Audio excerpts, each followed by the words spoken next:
अस्सलाम वालेकुम।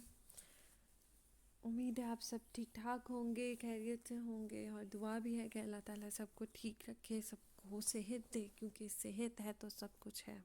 इंसान तंदुरुस्त हो तो वो सब कुछ कर सकता है, अगर तंदुरुस्ती ना हो तो कुछ भी करने को दिल भी नहीं करता। और एग्ज़ाम सीज़न है तो सेहत बहुत ज़्यादा ज़रूरी है।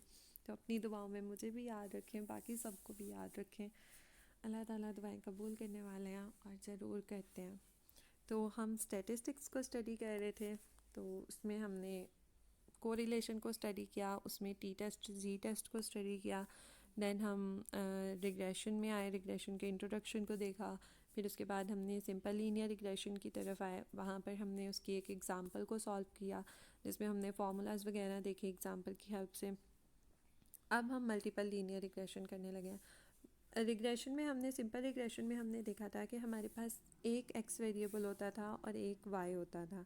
अब यहाँ पर हमारे पास दो एक्स होते हैं, इसी वजह से इसको मल्टीपल लीनियर बोलते हैं। ठीक है, मल्टीपल लीनियर रिग्रेशन, दो एक्स हो जाते हैं और एक वाई होता है। यहाँ पर आपको टेबल नज़र आ रहा होगा। एग्जाम्पल में देखें, the following data represent the performance of a chemical process as a function of the several controllable processes variable. आपको सिर्फ एग्ज़ाम में फर्स्ट 3 कॉलम गिवन होंगे, ये वाले 3।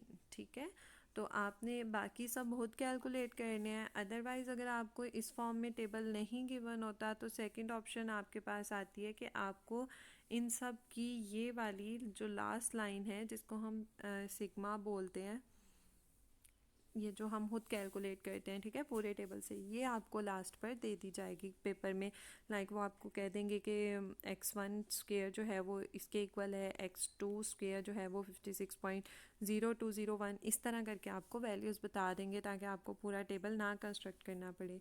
क्वेश्चन स्टार्ट करते हैं। नीचे उन्होंने जो पूछे हुए हैं, फर्स्ट वन में उन्होंने कहा है fit a simple linear regression relating CO2 product and एक सेकेंड, CO2 प्रोडक्ट इसमें उन्होंने आपको कहा है और किसके दरमियान करना है।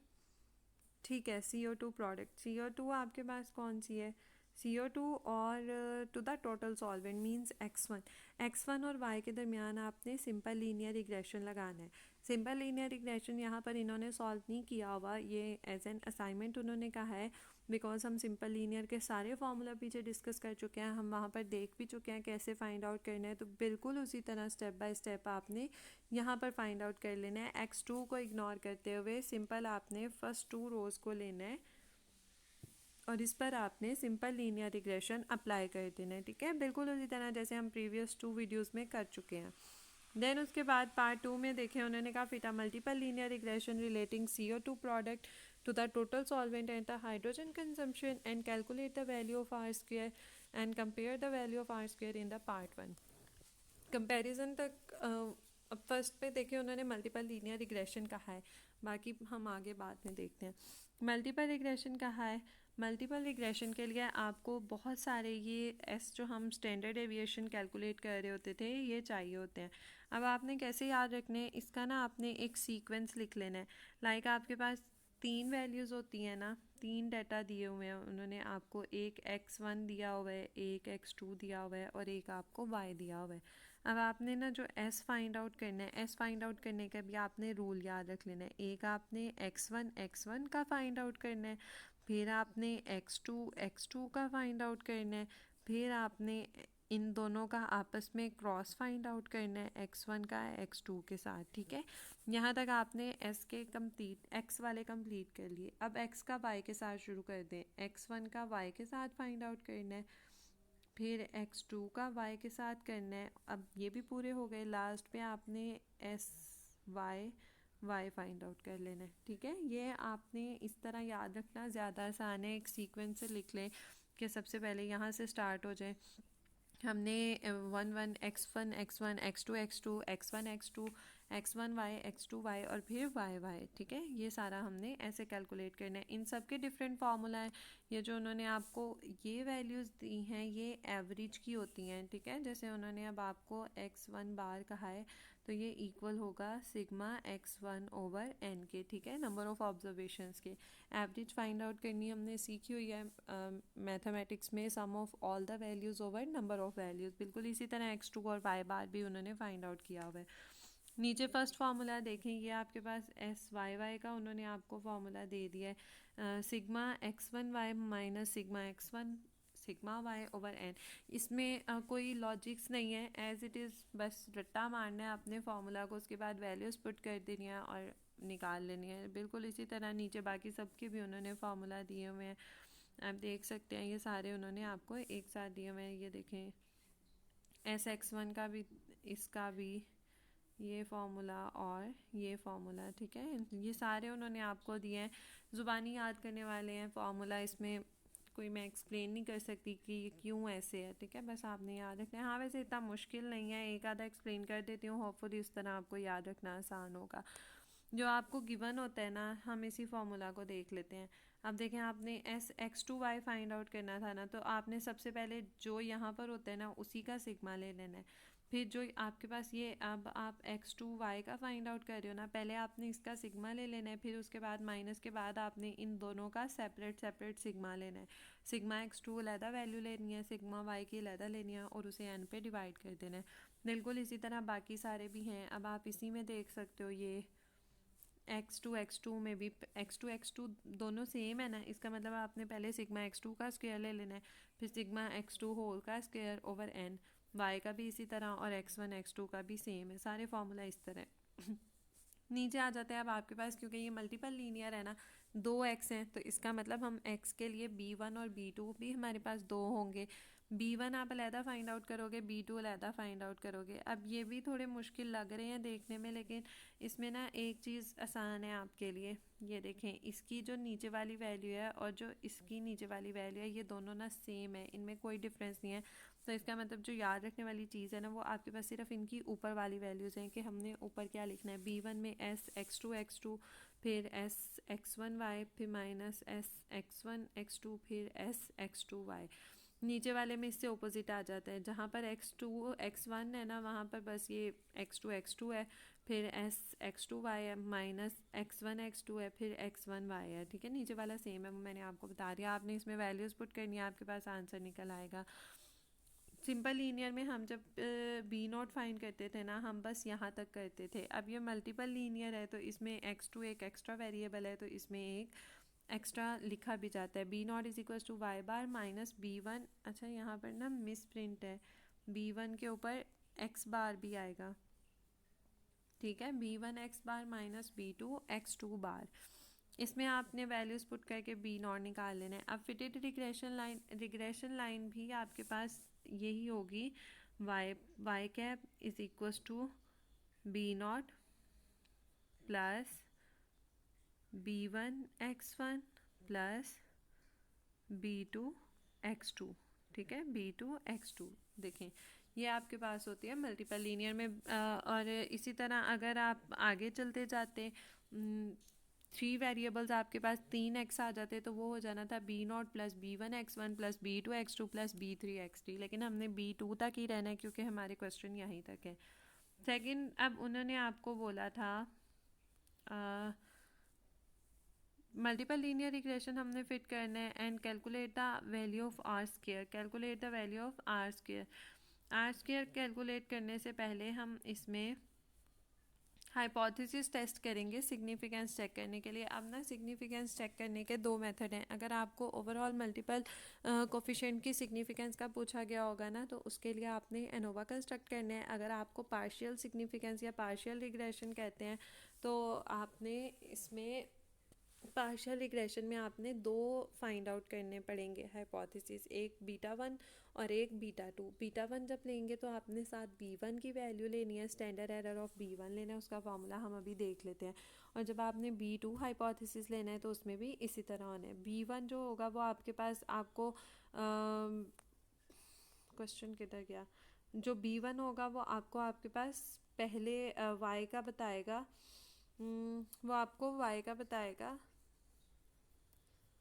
बिटवीन जीरो टू प्रोडक्ट, ये किसका बता रहा था, बीटा वन हमें, ओके, बीटा वन जो है वो एक्स वन को बताता होता है, और बीटा टू जो है वो वाई के बारे में वैल्यूज़ बताएगा। जो आपने बीटा वन बताना है वो आपको वाई का रिलेशन बता रहा होगा x1 के साथ, ठीक है। और जब आप बीटा 2 देखोगे वो आपको y का रिलेशन बता रही होगी x2 के साथ कि किसके साथ सिग्निफिकेंस है किसके साथ नहीं है। हाइपोथेसिस कंस्ट्रक्ट करना, फिर level of significance, T test आपने लगा देना है। इसमें स्टैंडर्ड एरर फाइंड करना है। स्टैंडर्ड एरर का फॉर्मूला ये है, एस्टिमेटेड एरर अंडर आगे अंडर रूट और ये सारा फॉर्मूला लिखा हुआ है। कोई लॉजिक नहीं है, एज इट इज़ याद करना है क्योंकि फॉर्मूला फिक्स है। वैल्यूज़ पुट कर दें, डिसीजन रूल सेम, कोई चेंज नहीं, सिर्फ थोड़ा सा फ़र्क आएगा क्योंकि हमारे पास यहाँ पर 3 वैल्यूज़ होती हैं y x1 x2, तो यहाँ पर हम t अल्फा ओवर 2 n-2 की जगह n-3 लेते हैं, ठीक है। ये डिफरेंस है यहाँ पर। तो आपको रिजेक्ट एच नॉट अगर टी कैलकुलेटेड ग्रेटर हो, अब देखिए उन्होंने आपको यहाँ पर लिख दिया है वैल्यू, ये आपके पास टेबल वैल्यू है, ये टी कैलकुलेटेड है, तो टी कैलकुलेटेड बड़ा है तो रिजेक्ट कर दें एच नॉट को। एच नॉट रिजेक्ट होगा तो आपके पास सिग्निफिकेंस रिलेशन है। ये हम बारहा डिस्कस कर चुके हैं कि एच नॉट रिजेक्ट हो जिसमें वो अगर ज़ीरो को लेकर आप चल रहे हैं, ठीक है, जैसे beta 1 is equal to 0, beta 2 is equal to 0, कोई भी ऐसा ज़ीरो वाला टेस्ट कर रहे हैं, अगर एच नॉट रिजेक्ट हो जाता है इट मीन्स सिग्निफिकेंस रिलेशन है। अगर एच नॉट नहीं रिजेक्ट होगा तो नॉन सिग्निफिकेंस रिलेशन है।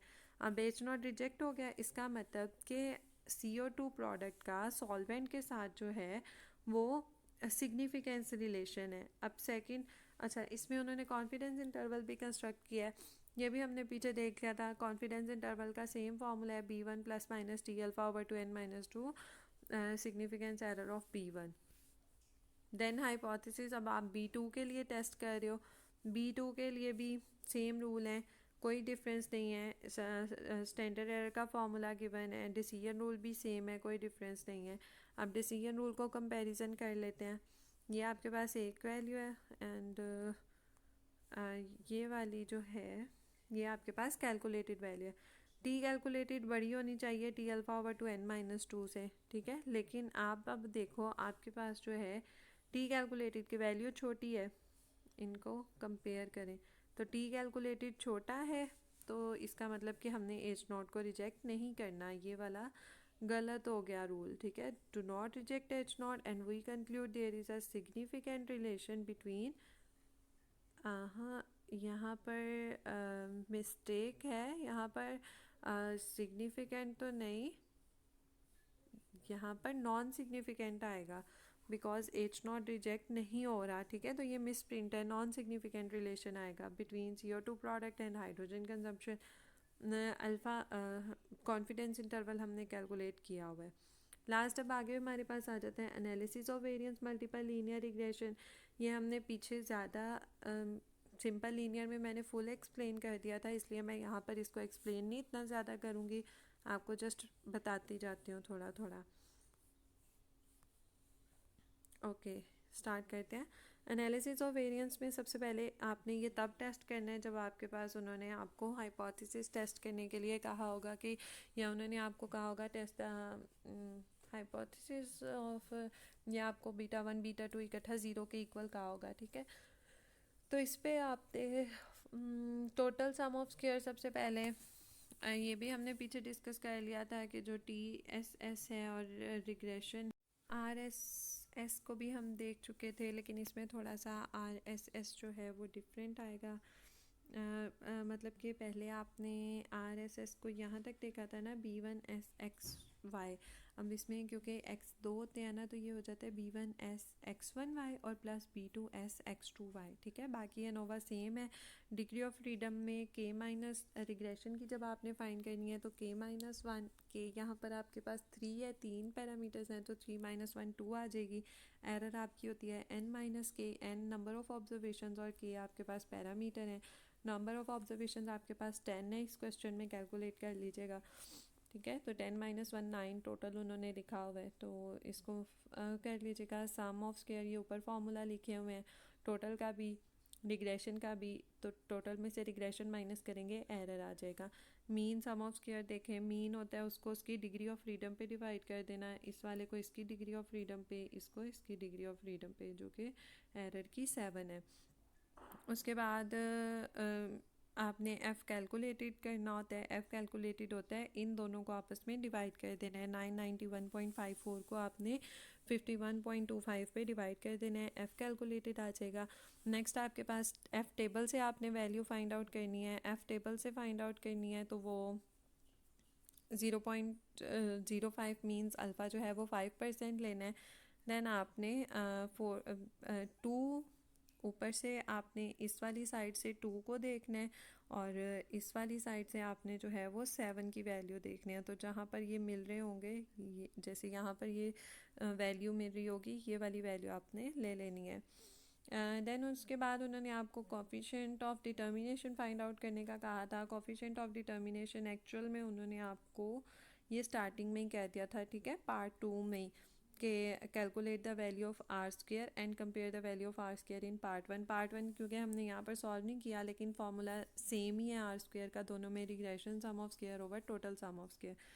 तो हमने आर स्क्वेयर से पहले ये सब इसीलिए कैलकुलेट किया क्योंकि हमें आर स्क्वेयर के लिए ये रिग्रेशन और टोटल चाहिए था, ठीक है। और वैसे भी उन्होंने आपको ये जो कॉन्फिडेंस इंटरवल और ये पार्शियल का करके दिखाया है ना, significance of the partial regression, इसका क्वेश्चन यहाँ पर मेंशन नहीं है, लेकिन मैंने जो क्वेश्चन देखे थे ना उनमें कई बार मेंशन भी किया होता है कि सॉल्व करें, इसलिए इन्होंने बगैर ऊपर क्वेश्चन पूछे यहाँ पर सॉल्व करके दिखा दिया फॉर योर प्रैक्टिस।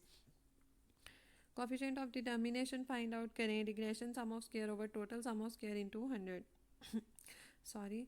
तो ये आपके पास आ जाएगा। अब देखें 84 आ रहा है ना, तो ये ऑलमोस्ट करीब करीब है 85 के और 8500 के करीब करीब ही है। तो आप यहाँ पर कह दोगे कि जो बाकी रिमेनिंग है एरर वो किसी अननोन फैक्टर्स की वजह से है। आप मतलब कि गुडनेस ऑफ फिट चेक करते हैं ना कोफिशिएंट ऑफ डिटर्मिनेशन से, तो ये और गुडनेस ऑफ फिट के करीब करीब है, 100 के करीब करीब है। तो आपने ये नहीं कहना कि यहाँ पर कोई और वेरिएबल चाहिए। कोई और वेरिएबल का तब हमने कहना है जब हमारे पास आंसर जो है वो 60 या 30 कुछ इतनी परसेंटेज में आ रहा होगा। लास्ट उन्होंने relative importance of independent variable कही है, ये हमने नहीं फाइंड आउट करनी। वैसे ये होती है कि हमने देखना होता है कौन से वाला वेरिएबल जो है वो ज़्यादा सूटेबल है, पर हमें ये मैम ने नहीं करवाया तो हम इसको देखेंगे भी नहीं। बस ये भी हमारा कंप्लीट हो गया। अगर आपको इसमें कुछ नहीं समझ आया तो आप कमेंट में मुझसे पूछ लें, मैं आपको बता दूँगी। अगर आपको समझ आ गया तो वीडियो को लाइक करना नहीं भूलना आपने, और मुझे सुनने का बहुत शुक्रिया। इंशाल्लाह पूरी कोशिश है कि इससे रिलेटेड क्वेश्चन आपको इससे नेक्स्ट वीडियो में मिल जाएंगे, ठीक है। तो देख लीजिएगा, आपको मिल जाएंगे नेक्स्ट वीडियो में। Hope for best and best of luck for your statistics. Thank you for listening me. Allah Hafiz. Take care.